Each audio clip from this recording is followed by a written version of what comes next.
news. I'm sure you follow the minister's address keenly. Everything, the account he gave to the nation, would you say we are on a good course? Good evening to you, Sanda. I think it was good to hear the Honorable Minister for Lands, Manunamabot, give update on what is happening in terms of the fight in Galamsey. And if you look at what they inherited in terms of the menace, the level at which it was going on and all of that, I can only say that these are early days yet. Because yes, they've been on the ground, they've actually put men, the IGP team have been on the ground, they've confiscated a lot of equipment, excavators, dispersion funds and all of that. And as he said, they have also repossessed 9 forest reserves that were red zones and were not even accessible to the Forestry Commission team. They have repossessed all of these forest reserves. So to that extent, I would say some very good steps have taken place, but it is still early days here. There's still a lot more work to be done. But as long as we have seen, if you go to the ground, there are still people on the ground, still doing the say as if it's nobody's business. And so to that extent, I would say that it's a good start. Let's see how we go. What is needed is that we need to ramp up these actions. We need to ensure that there's prosecution for the people who are arrested. Over 1,200 people are arrested so far. And also the excavators that are coming in, the government has said that they're looking at lines, geotagging and tracking. That should be put into effect as soon as possible. And then with excavators have also been confiscated on the ground. I mean, what for me I'm concerned about is that can we really trace these excavators and find them where they should be? And then if we are thinking about later we can put them to good use. So I think it's still early days yet. The people are still in the pits. There's still a normalization of mine activity, illegal mine activity going on all across the various areas.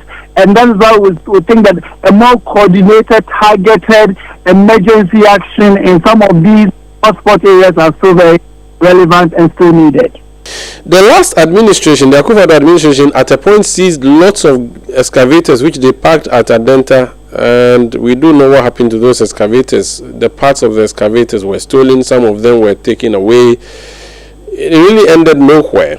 This seizure that the government talks about, what would be your advice on how we can deal with the seized or confiscated excavators, especially the ones at the ports? Yes, I think you raised a very good point. I think one of the biggest, I would say, downsides to the fight against Galamsey in the previous administration, if this government wants us to believe in the credibility of their commitment to deal with Galamsey, then citizens need to be able to trace and know where the excavators. They need to monitoring to be sure that the 400 plus excavators they say they have confiscated are really in the possession of the state, and we can trace it. We know where they are at any point in time when we need to account for them. That should be one of the key priorities. And then again, until we really have a system where they say they are going to report all of these excavators, it needs to be a very transparent process that citizens can follow and be it in every district and all of that, so that even we as CSOs and like the Ghana Coalition Against Galamsey, we can also monitor effectively and then be very confident in the process. I think this is very, very important. We cannot make the mistakes of the past, and it needs to start with we being able to account for every single excavator the state claims to have confiscated. This for me is how we need to deal with this matter. What else should the minister be focused on beyond what he told us about? Because it is a sector that we do know has lots of challenges. If he were listening to you, what would you ask him to focus on in addition to everything that he has said so far today? I think one other thing I didn't hear so much of, which was more in broad strokes, was about how to clean our water bodies and also make sure that with all the men that is happening and the farmers going back to these lands and cropping, doing all the cropping and all of that, how do we guarantee that our food system is also made wholesome once in? There is definitely issues of health, issues related to the Galamsey menace that I think we really need to get good grip on. We need to ensure that our water bodies are safe once again. But the many communities dotted across the country don't have access to water company, processed water and all of that. And then also we need to ensure that our food systems are also coming from these lands. Then there's also the aspect of security matters in relation to the proliferation of arms at these mining sites.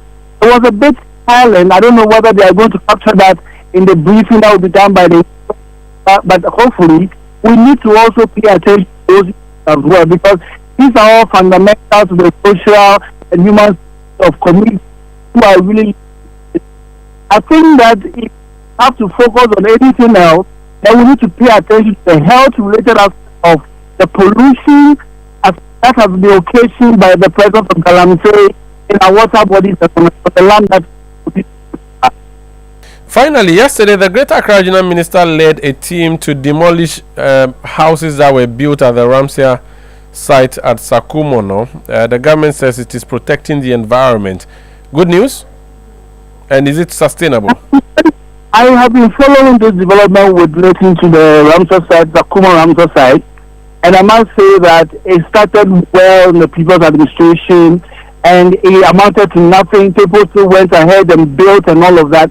We need to have a one-stop shop and action to guarantee safety and security for this Ramsey site. So bringing down unauthorized structures in this area is, for me, very, very good news, and we commend the government. What is needed is that we don't really take our eyes off the ball and then people come back to this area again, because as far as I can remember, that has been always what has been happening. One government comes, we put down buildings, then a few years later, they forget about it. People go back and build there again. Another government comes, they start the first couple of years pulling down structures, and then we close our eyes, sleep, and then the builders come back. So we need to have a very permanent system in place to ensure that this action does not become a 9-day wonder and the people don't return when the government takes its eyes off the ball. We can't do that.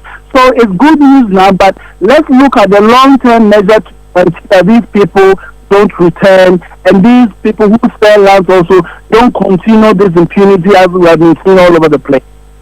Thank you so much for speaking to us. It's my pleasure. Thank you. Darabo Sudhe, he's Deputy Director of Rocha, Ghana. Let me go on the other phone line and speak to Akwesi Konedo, Honorable. He's MP for